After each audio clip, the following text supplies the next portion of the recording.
ayatnya yaitu Quran surat An-Nisa ayat 30. Bismillahirrahmanirrahim. Di sini itu ada dua inti materi. Yang pertama yaitu tentang akhlak dan yang kedua itu tentang ibadah kepada Allah. Yang pertama, mari kita bahas dulu tentang ibadah.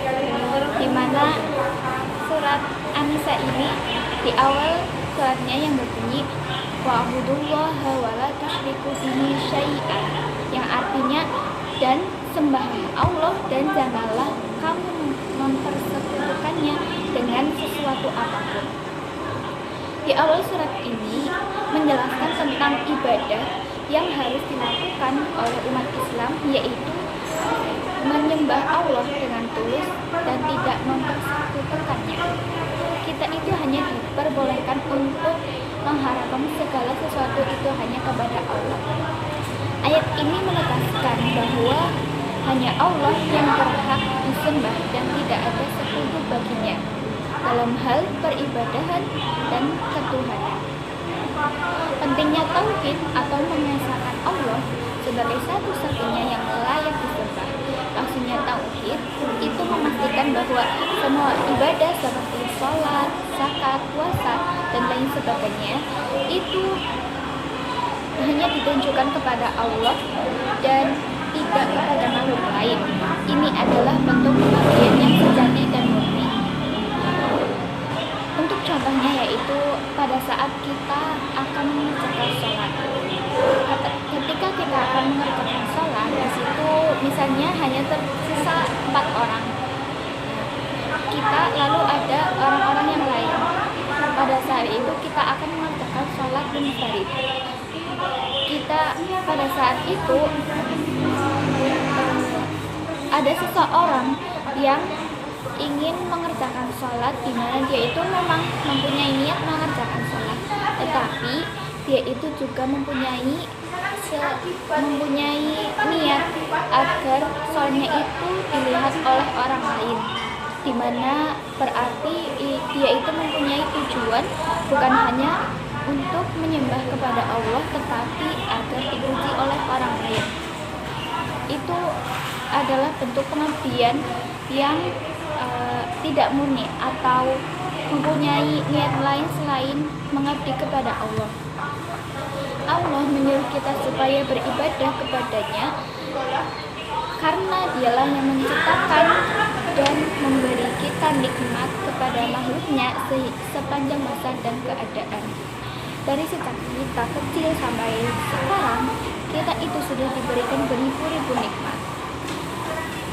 Kita itu sampai sekarang masih bernafas, itu juga kita diberikan nikmat oleh Allah berupa kehidupan. Pada saat kita kecil, kita itu diberikan banyak mainan oleh orang tua kita.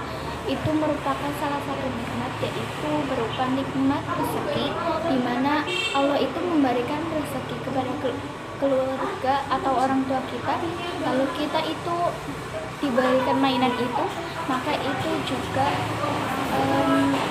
salah satu nikmat yang harus kita syukuri. Sampai sekarang kita itu juga sebenarnya kita itu harus mensyukuri segala sesuatu nikmat, baik itu nikmat yang kecil maupun nikmat yang besar. Kita diberikan nafas, kita diberikan kehidupan, itu juga kita harus mensyukurinya. Pada saat bangun tidur, kita itu dianjurkan untuk membaca doa bangun tidur, di mana itu menunjukkan bahwa kita itu telah mensyukuri bahwa kita itu masih diberi kehidupan oleh Allah setelah adanya kematian. Seperti sabda Nabi kepada Mu'adz bin Jabal, Nabi bersabda, tahukah kamu apa yang menjadi hak Allah dan yang menjadi kewajiban hamba-hambanya? Lalu Mu'adz pun menjawab, Allah dan Rasulnya itu yang lebih tahu. Nabi bersabda, hendaklah kamu menyembah Allah Subhanahu wa Ta'ala dan tidak mempersekutukannya dengan apapun. Dari penjelasan itu atau dari sepenggal hadis itu, kita dapat menyimpulkan bahwa menyekutukan Allah adalah mempersamakan sesuatu dengannya. Untuk Contohnya yaitu misalnya ada seorang bapak penjual bakso, dia itu setiap hari menjual dagangannya untuk menghidupi kehidupannya dengan anak-anaknya, di mana dia itu menganggap kuburan orang soleh itu sebagai keramat, sehingga dia itu meminta doa kepada kuburan orang soleh tersebut.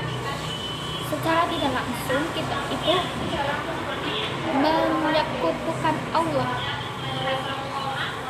dimana kita itu menganggap bahwa dengan kita berdoa kepada orang soleh tersebut, maka kita akan mendapatkan apa yang kita inginkan. Lalu di poin selanjutnya yaitu ada juga poin tentang akhlak. Di ayat selanjutnya ada wabil walidaini ihsana, yang artinya dan berbuat baiklah kepada kedua orang tua kamu. Di sini menunjukkan adanya nilai akhlak muda.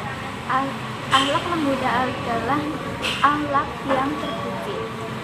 Islam telah memerintahkan kepada manusia, kepada umatnya untuk berbakti kepada orang tua dan menjadikannya sebagai amal yang paling disukai Allah Subhanahu wa Ta'ala setelah sholat, yang merupakan pilar agama Islam paling besar setelah adanya syahadat.